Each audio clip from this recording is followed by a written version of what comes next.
somebody out here. There we go.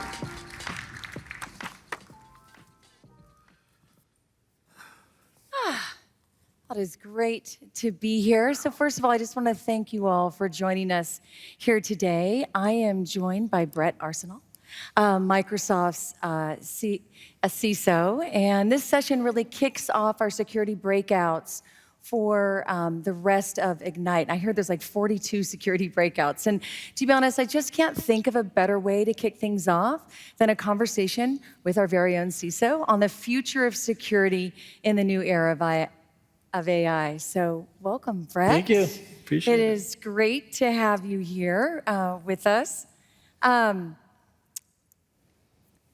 So Brett and I go back a long way, I think. I've been here 25 years, but I just learned this morning Brett's here for 33 years. Yeah, something like that. It's been a while. Time flies when you're having fun. So I thought just to warm up the conversation, and also as people continue to join us both online and here in the room, I have a few just sort of rapid fire questions just to get us started. Are you okay with that? You know me too well. I'm a little nervous, but I'll give it a shot.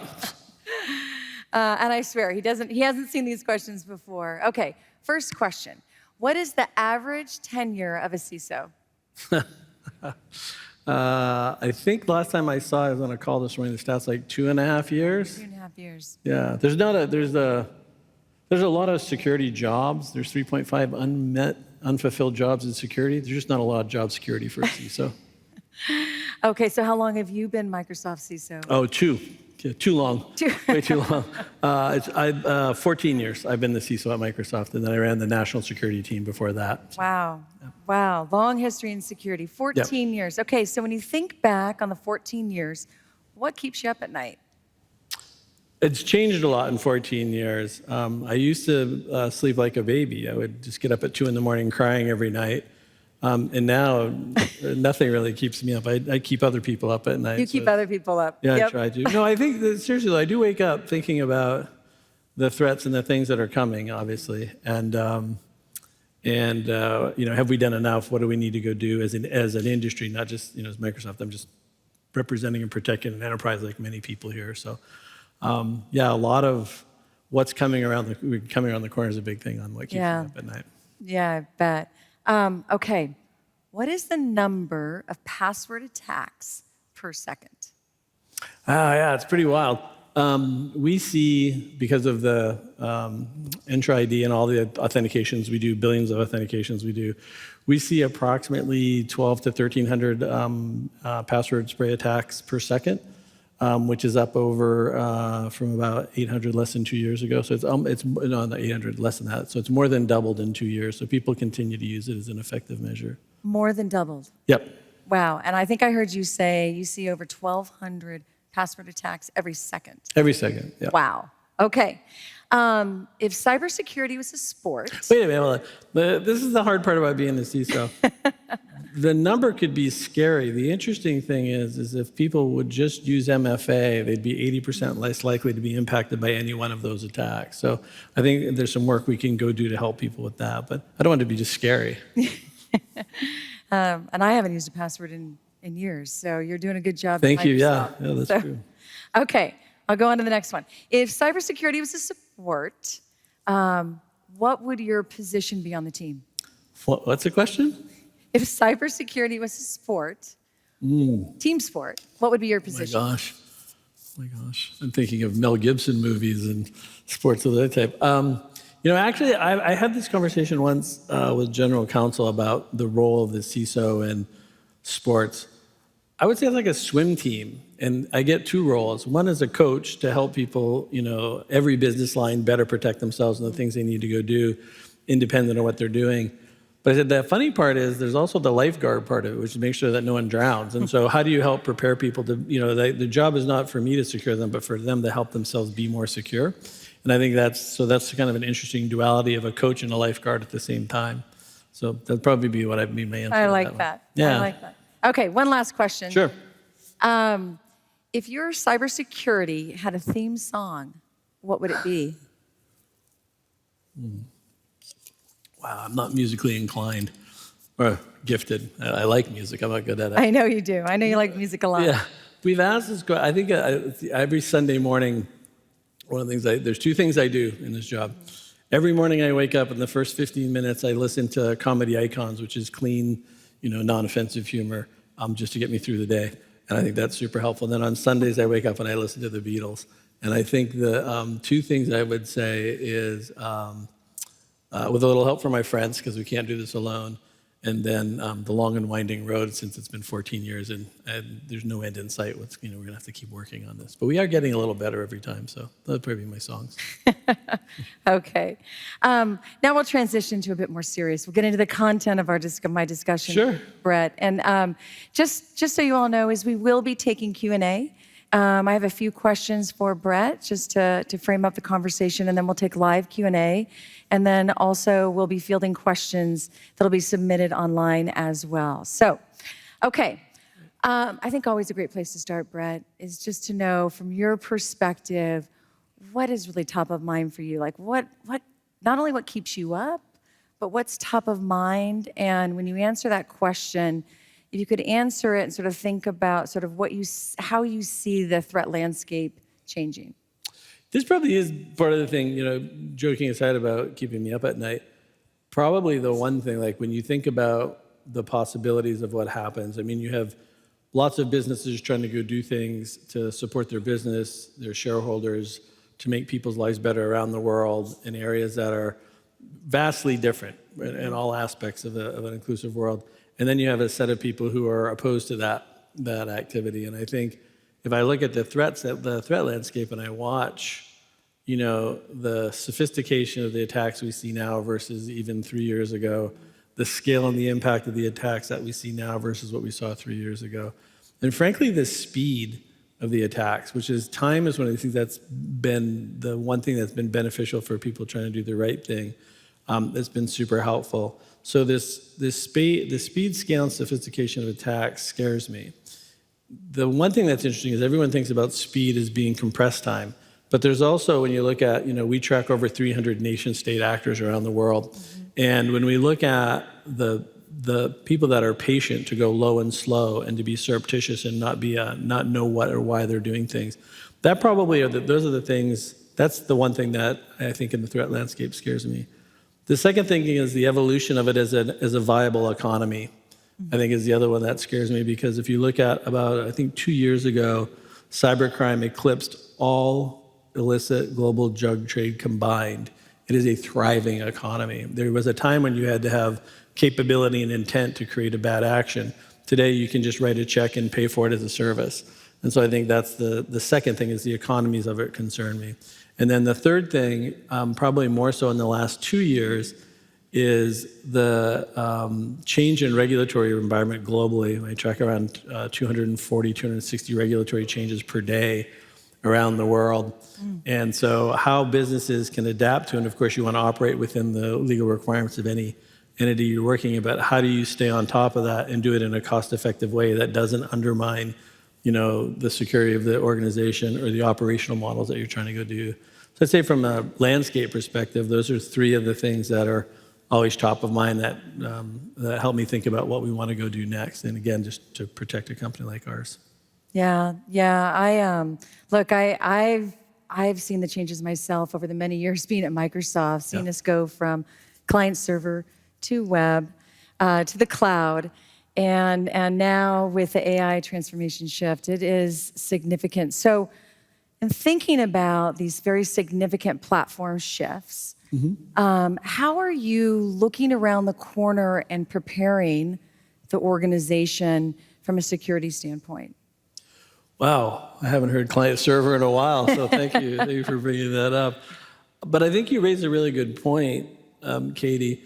I can go further back than client server. Like every country in the world has a mail system. You create mail, there's mail fraud. You create telephony, there's telephone fraud. You create financial services, there's financial fraud. Internet fraud, cyber fraud, the things that we're seeing. I think there's always this, it just happens. And as you just rightly pointed out, I think there's an interesting thing that causes major shifts to happen, and how do we respond from a security perspective. For people who don't, I'm not sure if I'm allowed to say this, so I apologize. I can say this. You can I'm not giving your address you can say out. it. Katie lives in the Bay Area. For people around the globe, that's a high technology center that's used in the United States. So a lot of amazing things happen in the Bay Area. And I remember being there for a virtualization conference a long, long time ago. VMware hadn't even really kicked off yet. And there was this crowded group of people talking about virtualization, and there was a group of security people. And the term we used is they were picking up pennies in front of a steamroller. Right? Like, oh, we don't understand it. We don't know what to do with it. As opposed to, how do you lean in and make sure it is secured, make sure it does have the governance you need, and do those things. And so when you see platform shifts like virtualization, like web, like the transition to cloud, or the transition to agile DevOps from a development perspective, all of those things you have to step back and say, okay, so I'm generating code much faster than I used to. I'm using open source. I'm using cloud computing where I have a different set of controls than I had on-premise. And they all have huge benefit: faster code, the ability to get open source code, the ability to use cloud compute, like in scale. I'm a big user of it. I scale things I could never scale before in my security environment. It's insane, like 65 trillion events every day that we're looking at. And so those things all have great capability. And this shift that we see around AI, it's not an app, it's not a feature, it's an actual full platform shift. And so again, how do you not be picking up pennies in front of that? And I think, at least from my perspective, as I look at the confluence of those things, a lot of the things that we do still work. Like many of the things around zero trust, and just to be clear, I'm not using a marketing zero trust term, I'm just using my internal term, and I try to keep things really simple. Strong authentication, healthy device, pervasive telemetry. Those are just the three things. They still all apply. They apply to all the models we just talked about. They even apply to the AI models we're building. But there's a set of things we need to continue to do in that space that are super important. So if I think back to the question you just asked, it's going to be of paramount importance for us to think about secure by design, secure by default, and secure in deployment, but in a different way. And so we really have to step back and say, okay, what we used to do, which was SDL, the secure development lifecycle, that has to become dynamic. It has to have feeds into it that will actually do that. The secure by defaults, the defaults have to change.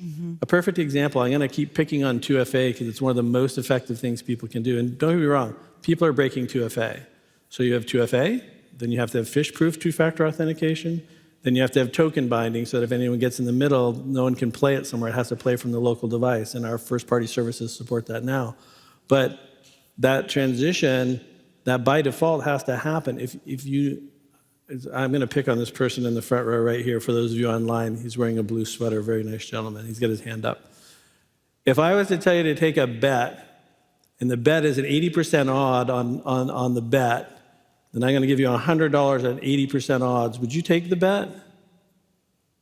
You wouldn't. You'd bet against it. You take the 20% bet?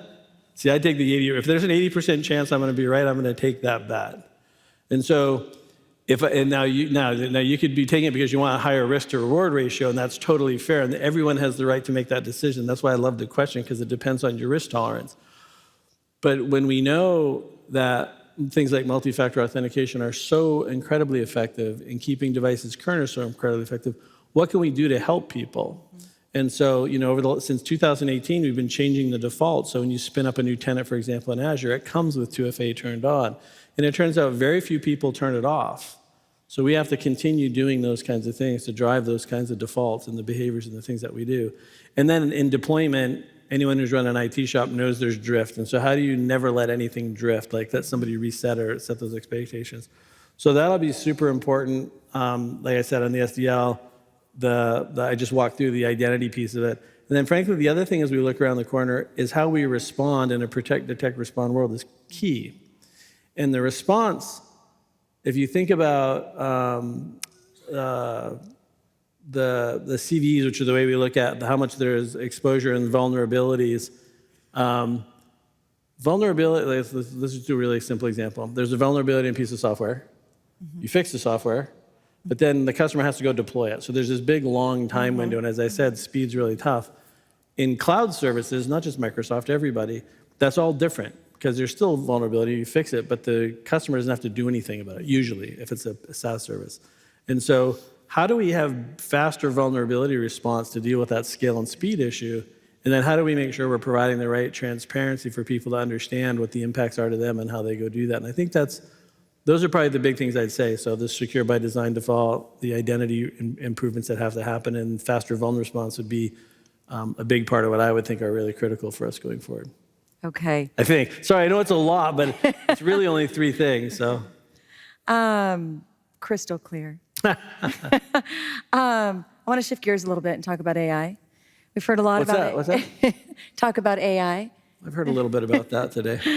We heard obviously a lot this morning with so many more announcements that we've made. You're going to be hearing more over the next couple of days. And so what I'd really love to understand from your perspective as a CISO, what do you see as the opportunities and the challenges of AI in security? Oh, specifically in security? Mm-hmm. Yeah. Well, as I said, every time there's a new technology or a new shift, there's things you have to do. People have to become comfortable with it. People have to use it. I don't think everybody knows all the use cases. There's great examples you've shown today with a lot of the AI capabilities we have. I guess I have 2 perspectives on it.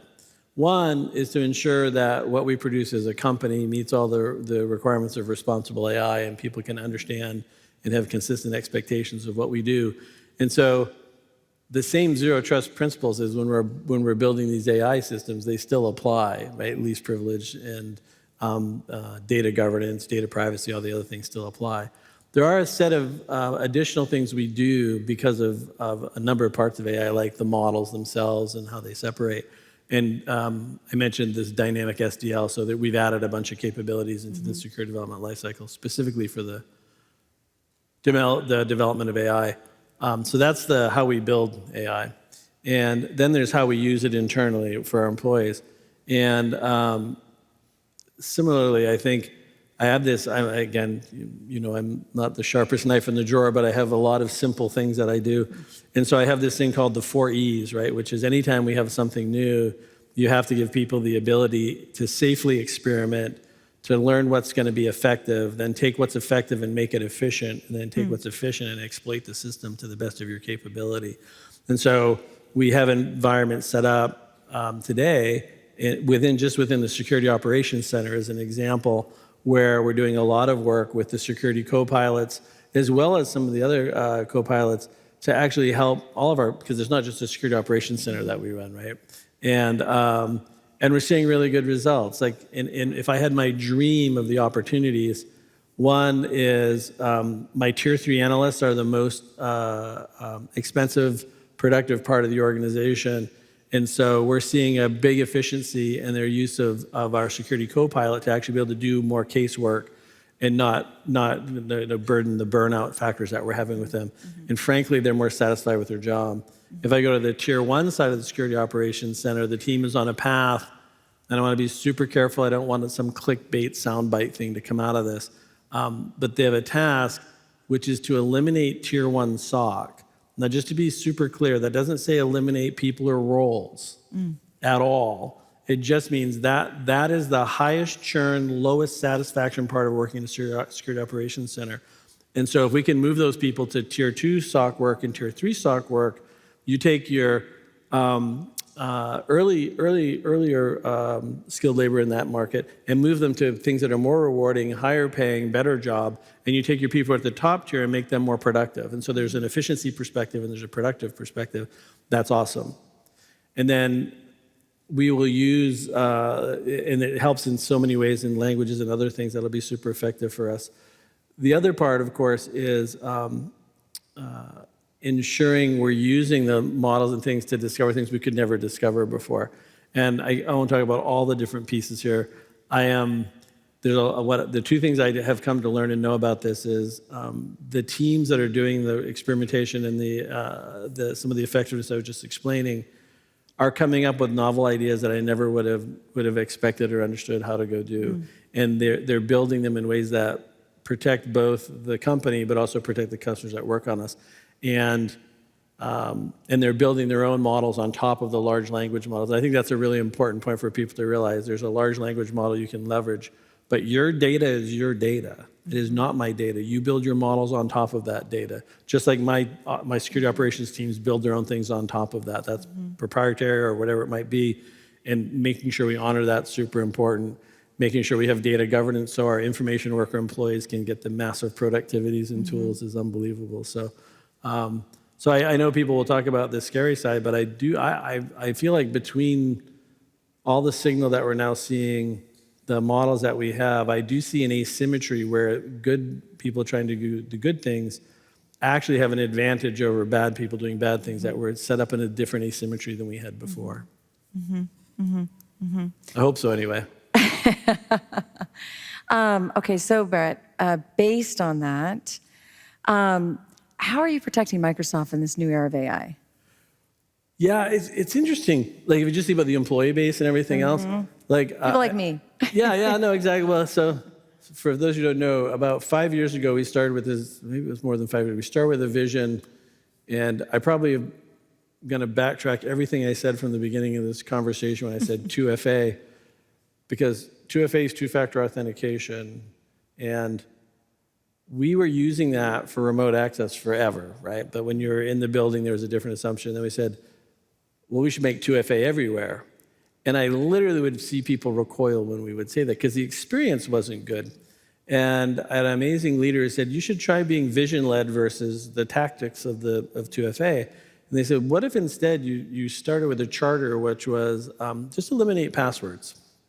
I'm like, as a technician at the time, I'm like, well, hold on. There's still going to be some here and there. And I was looking for other reasons not to do it.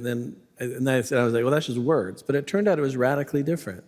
We said, okay, what if we did eliminate passwords? What if that was out of the system completely? What if I agreed that the first thing is to eliminate passwords from your experience as an employee and then eliminate them from the entire system over time, which takes longer because of the infrastructure? And I remember going to the meeting saying, we've done all the math. We've used some actual AI and ML models to actually be able to detect password sprays and everything else. And we realized that we could do a better job by moving to this new model and building something that was just built into the solution, like Hello for Business is an example. And if you don't have Windows, you can use the Authenticator app on any platform. And that vision-led view of how to go do that really changed the experience. I think the only time I've ever been applauded at exec retreat was when I told all the executives I was going to never have them change a password again. And I think the same thing with AI, like fundamentally thinking about having the vision of how do we empower people to go do more and better things than they've ever done before, but still have protection. So you don't have to have this trade-off between it's more secure and it's a bad user experience. You can actually do both. And so a lot of that really is cemented in having really good data labeling, data governance, data protection. Because when you send a mail that says do not forward, et cetera, the M365 Copilot will honor the same thing and make sure that you can't do that. It won't pass the data through it. It'll protect copyright, all the other things that we have to go do. So now Katie's never done this, never showed up to a meeting 30 minutes late and then said summarize the meeting when she got there so she doesn't have to listen to the whole meeting with me blathering on. But you could be more productive as a scenario.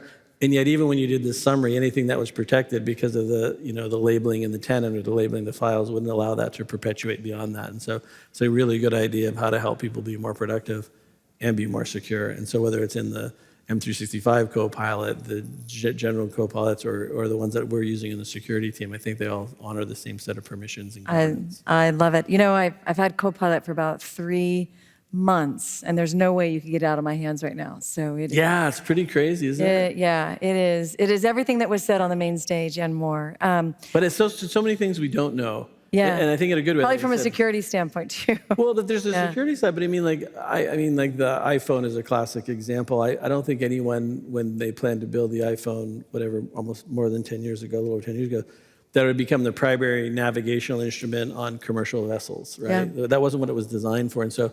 Like, we're really at the beginning, and that's why this idea of not picking up pennies in front of the steamroller is don't say no, say how. Like, have a governance structure, have this ability for where you're doing experimentation, where you're doing your effectiveness things, and making sure that it's honoring those and having the governance and lifecycle management that you should always do anyway, but this will actually really help further that. Yeah, speaking of iPhones, one of my favorite articles I recently read is after the announcement of Copilot, you probably read it too, that Microsoft is having its iPhone moment with Copilot. So Yeah. wouldn't that be great? Yeah, that'd be amazing. I do think, though, that I think that, there are lots of people, I think we have to be very self-aware that people are uncomfortable. And because you look at disinformation, imaging, and a bunch of other things, and we don't want to say they're not real, they are real. And so we Yeah. need to make sure that, with the responsible AI and the 6 principles behind it around the transparency and protecting copyright, providing indemnification to protect people against those things, they're all things we can go do. And we'll learn more from customers and employees on the things that will make them comfortable and get benefit from the systems that are being built. But it is, like I said, I want to make sure that we embrace it in a way that is, again, using the governance and responsibility capabilities that every employee does the right thing. You bet. Okay, I have one more question for you. I don't believe you. And then we're going to open it up. And we have 2 microphones. I think one is right there, and over there you see the 1 and 2. So if you do have a question, just go ahead and stand behind the microphone. And I'm just telling you that now so you can think of your question as I ask Brett the last question I have for him. Can you just tell people a little bit behind that? What? Can we say a little bit about behind that? Sorry. So my role, in addition to this, is I own crisis response resilience for Microsoft. And so during COVID, me and my team were working, obviously 20 hours a day. We built a vaccination center, a whole bunch of other things. We also did a lot of work to understand what it means to work in a hybrid like everybody else did, not from just a security perspective, but a productivity perspective. And so when we were doing the event, we asked if we could please do it both ways, which is the in-person participants could ask live questions and remote people could ask, so that we could really, truly, be inclusive around both hybrid and on-premise. So I would really encourage people to ask questions there. We'll make sure they're repeated. But we're experimenting. This is the only room we're going to experiment with doing both. All the other rooms, you're going to have to answer all your questions on your phone or your device. So this gives you an opportunity. You can call me out on my 80% one if you want to. So I just wanted to give a little context. No, I love it. Okay, last question I have for you. So for the folks here in the audience, do you have any key takeaways for them as they think about their own organizations and how they should be preparing for both AI and the future of security? Yeah, it's funny because you asked me about how I see around the corners. And as I said, I think there's 2 parts to my question or to my answer. One is, there are things about it that are the same, and we should just continue on that path, and there are things about it that are different. And as I said before, if you do the 3 primary things you need to do, which is strong identity, good device health, and pervasive telemetry in your environments, you still literally stop 98% of the exploits and the things that you see happening in the press. And so in the one sense, I want to make people, and I refer to it as the pedestrian part of my job, but like many things, weight loss, whatever else, it may be simple, but it's really hard to go do. I'm not underestimating how hard it is to go do. But we can't lose focus on still doing the hygiene that has to happen throughout the entire environment. As you learn about any new system, how do you build an environment that ensures you can learn from the system as fast as possible? You make sure you understand what the things are for auditability of the system, governance of the system, and frankly, the data lifecycle management piece. Those 3 things, as you think about how AI integrates into your environments, are super important. And so I think those 2 are the things I would say are the two bookends that you have to make sure you're doing. What I worry about is someone will spend all their time, I've spent some time with customers, and some of you are customers, and some people will completely shift everything to one side and not continue to work on the hygienic part of again, the pedestrian part of the role that they have to go do. And I think many people will be picking up pennies in front of a steamroller as opposed to saying, how can I use this to be better than I was last year? What are the capabilities? My security operations center, how can you go use this to be either more efficient or more effective? The exploitation thing we'll get to later. But I think that for me is probably the most important part. There's we've posted a few things on do these 6 steps. And I'm not saying they're right. I'm not saying they're perfect. I'm not saying by any means we have this all completely figured out. But they at least give you a framework and a structure for how to go think about it. Then the last thing I would say on it, and this is my own personal plea, sorry, but I have, since I'm on the stage with you, I am worried about the cyber skilling gap. I am worried about the 3.5 million jobs that aren't filled. And so, we have this huge effort underfoot. There'll be some things up here, but mentoring teachers and mentoring students are our future in this space. And so there's opportunities to use AI to help better educate people, to think differently about how we create more inclusive environments around students, not just coming from four-year schools, not coming from the areas we know, coming from a more global footprint, being able to work hybrid, not being technologists, because one of my most effective people is a PhD in sociology on my team. And so thinking about how we do that. So that's my just personal plea. So sorry, three-part answer. No, all great takeaways. Okay, as I just mentioned, we're now going to open it up for questions. You can submit both online. I already see one that's been submitted. I'm sure there's many more. As well as we'd love to hear from the folks here in the room. If you want to stand up and ask a question. And if you do want to ask a question, just step over to the microphone so we can hear you. And there's one stage left and right. Oh, we have someone walking up. If you don't mind saying your name and your role, I would just be super fast. But if you're not comfortable, don't. No, I'm fine. I'm Siva Prakash Nagarajan. I go by Shiva, and I lead the identity and access management for Electronic Arts. So my question is, we talk a lot about... So, sorry, for people who don't know, so I worked with your... yes. I've worked with your CISO, now CTO, a long time ago. We have a lot of conversations. So this is exciting. I hope we'll get to hear the answer to this. Let's hear it, Shiva. Thank you. So we talk a lot about end-user authentication, right? But as we build connectors and plugins, how do you see the exploitations that result due to APIs, API keys, and scoping of APIs? And how do you see that evolve in a world of passwordless? Yeah, excuse me, that's for you. You don't want to hear my answer. I think it's for you. Yeah, it's a really good question, and it's a really good point. Like, this goes back to the eliminate passwords for users really important.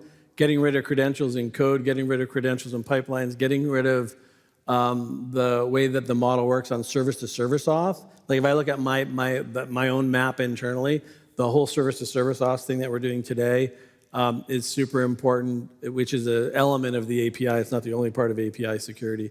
But the service-to-service auth thing that's so important is to get to what's called GMSI, which is then you have managed keys that are run by the service and continue to rotate those so that you don't have them done manually. One of the probably most important things we've been doing is this ability, actually two things I guess I should have said in Secure by Default. One is for looking for credentials, because your bigger problem is people are still putting credentials everywhere, both in pipeline and logs and in code.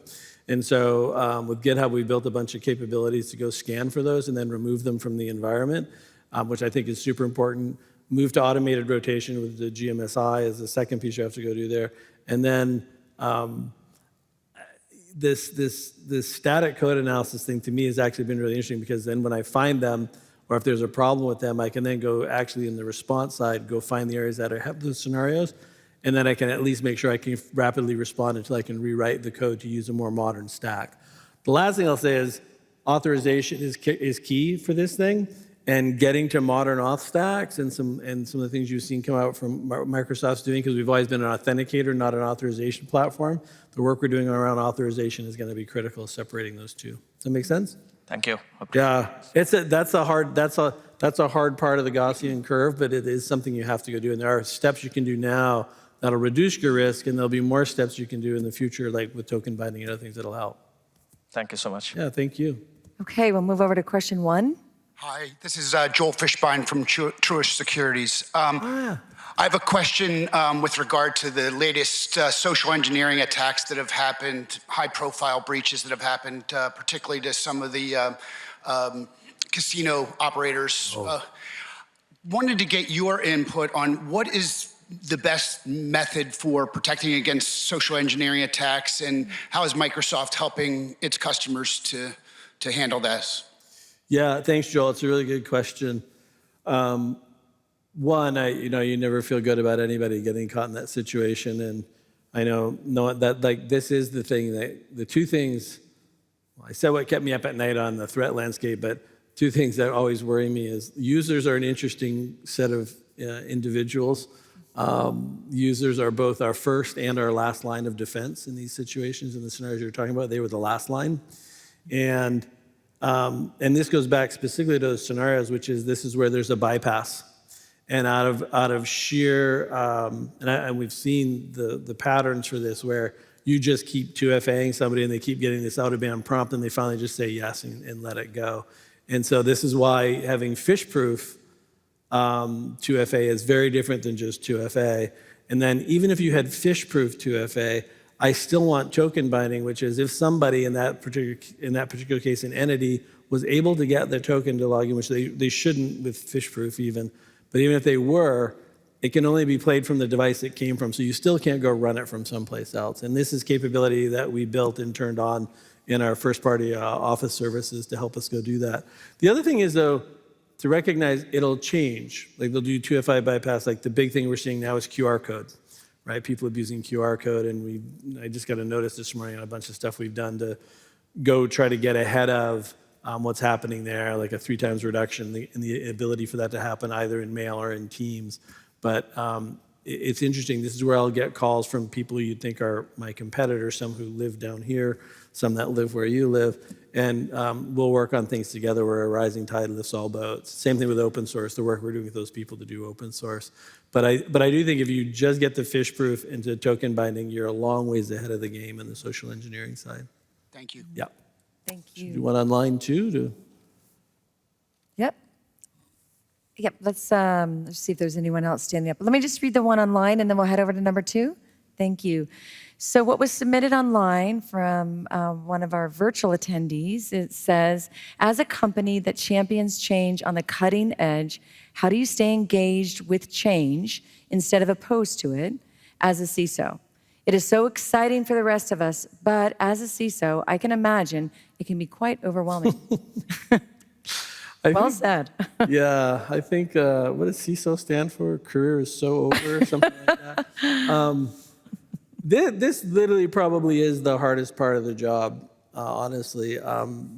There are no shortage of people who believe that I'm saying no to a lot of things they want to go do. And I'm not saying no, I'm saying how. There are sometimes I will say no way, no how, because I don't want to put people like you or others at risk. But we try not to. That's like we're like, even the great stuff we're doing with AI, we work closely with the teams who said, listen, I'm going to need audit, I'm going to need labeling and these things, and all your customers are going to need it. But I do have to remind myself, like my job is at a balance of 4 real things, right? There's any CISO balances technical capability, operational excellence, risk management, and business enablement. And understanding that and realizing that the risk is signed off by the business, I have a perspective of it. But remembering that that's why I'm leaning in to understand those things is actually really important. But I do, luckily I have a teenage daughter who reminds me what a Luddite I can be on a regular basis, which is super helpful. But I will say that I think the hardest question I ever think about is when, and I'll just use kilometers per hour to make this simple. If you're driving and the person you're driving with believes the speed to go at is 100 kilometers an hour, and the prudent regulatory perspective is to go 25 miles an hour, and I say the business needs to have, because of the risk and the things we need to go do to enable the business, we should go at 50 kilometers an hour. This is that classic question where you can ask a question, 3 people will give you a different answer, and no one's lying. So to bring my daughter back into who if you ask my wife how many children does she have, she will say 2. If you ask my daughter, she'll say 1, because my wife sees me as a child and my daughter understands that I'm not. And so they're answering the same question. The same is true here, which is the business that wants to go to 100 miles an hour, they feel like I'm making them go half the speed. Relative to what the regulators are saying, they're going, well, you're letting people go twice as fast as you should go. And I think reminding yourself that my job is to enable the business within a risk tolerance helps me think about how to lean in as opposed to lean out. And then I have people around me who will just ask me that, like they'll check you on that and say, do you think right now you're leaning in or do you think you're leaning out? Yeah. And I think it's a really important thing to remember because it is, as a security person, I do see a lot of security people who say that and do, yeah, I've watched a lot. And I think that this idea of what's the swim lane that allows you to limit the risk while you learn about it, particularly when you're doing something new. I think that's really important. Yeah. Okay. Microphone number 2. Hello, I'm Per Collins, Principal Application Security Architect for United Airlines. And I'm curious about what you're doing as far as tooling or other methods to secure the development process of generative AI. For instance, we have many things for our traditional application development, like threat modeling, SAS, DAST, RAST in our toolboxes, but there's really now, it just seems the RAI programs are very much human-driven, and we don't have a lot of any sort of automated processes to assist with that. Just curious what you guys are doing to tackle that at Microsoft. Yeah, it's a really good question. And since my team is responsible for the SDL, one of the biggest changes we made was we made a whole bunch of new changes for the secure development lifecycle specific to AI enhancements we had to add into it, including, to your point, like one of the most common, least automatable things you can do is good threat modeling, as you mentioned.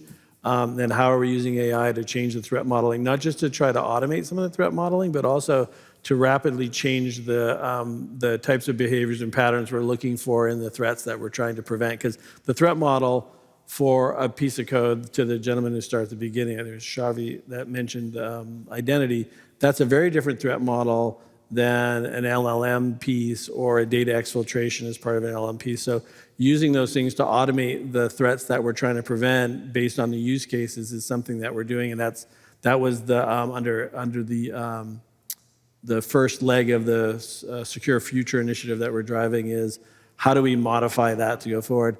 Second piece is you mentioned static and dynamic code analysis.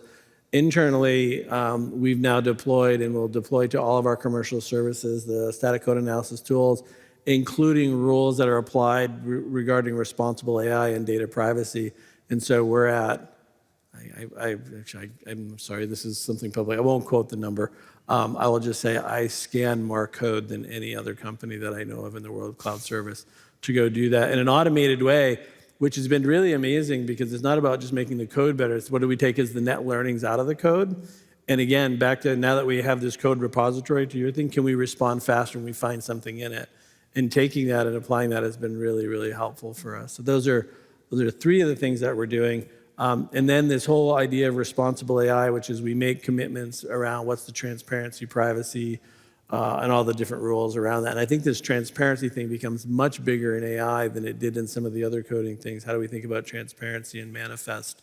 And so what you would love to come out of this, and say this in the right way, what you'd love to come out of this is an artifact you could use to meet regulatory, and not just internal compliance, but regulatory compliance for part of the supply chain, so you don't have to go reattest to 1,000 people as you have lots of suppliers in your organization.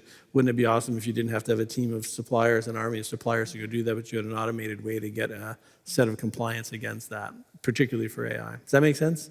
Yes, absolutely. Thank you. Yeah, you're reminding me though, we should probably, I'm going to go back and ask the team to try to write up a paper on specifically what are the things you could go do. Some of these are my own tools. Some of them are all tools you can go use, and we should go. And if they're not tools, most every tool I build, then I end up publishing as open source. It's not part of a product, but you can go use those.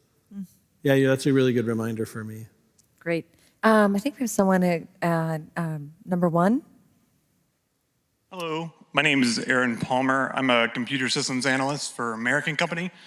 Using your analogy from earlier about pennies and steamrollers, in the end of 2023, what do you believe is the penny most companies are trying to pick up?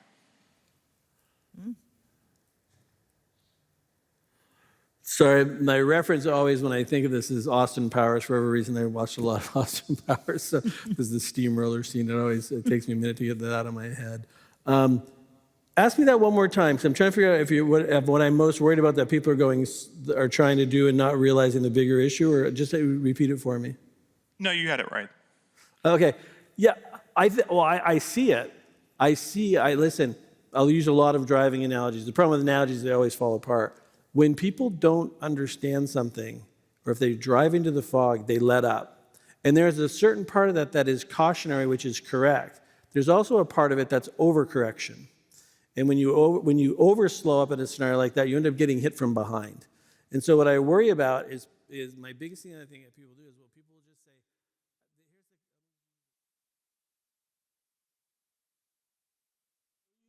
your return on investment model for using an AI model, I'm not going to allow it in this organization. As opposed to, hey, we should go experiment and learn about this and lean into it within a structured set of guardrails and figure out where we're getting productivity gains. And you should have some hypothesis, but you should be open to the fact that there's things you have no idea what they're going to go do that will be unbelievably valuable.